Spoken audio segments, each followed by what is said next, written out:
চারটা না।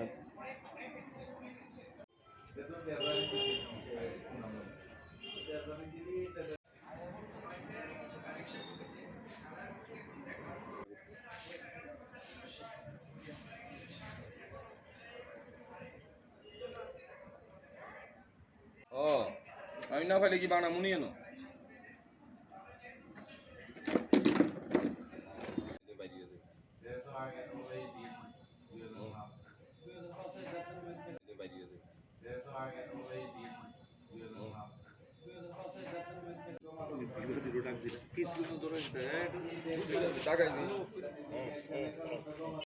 কি অভিযান করলে স্যার আজকে?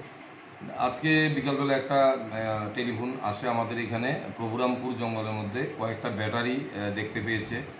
তো সাথে সাথে আমি থানা থেকে আমাদের দুজন অফিসারকে পাঠাই ওখানে গিয়ে প্রভুরামপুর জেলটা পার হয়ে এখানে জঙ্গলের মধ্যে 4টা গাড়ির ব্যাটারি অপরিত্যক্ত অবস্থায় পড়ে আছে।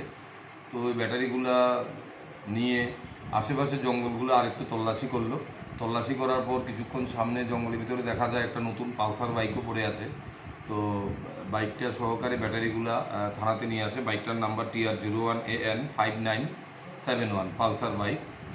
তো এখানে জঙ্গলের আশেপাশে কোথাও বাড়িঘর নেই, আইসোলেটেড জায়গা। তো আমরা 4টা ব্যাটারি এবং বাইকটা আমরা সিজ করেছি। আমরা কোর্টে পাঠিয়ে এটার ইনভেস্টিগেশন করছি। পাশাপাশি বাইকের রেজিস্টার্ড ওনার তার নাম্বার দিয়ে বের করে কথা বলেছি। উনি বাইকটা কিছুদিন আগে বিক্রি করেছে আরেকজনের কাছে, সেটা এনসিসি থানার আন্ডারে জিবি এরিয়াতে। তো ওনার সাথে কথা এখনও হয়নি, উনি কি ওইখানে কোথায় কোনো কমপ্লেন করেছে কি না। তো বাকিটা আমরা ইনভেস্টিগেশনের পর দেখতে পাবো কীভাবে বাইকটা কোথা থেকে এসেছে।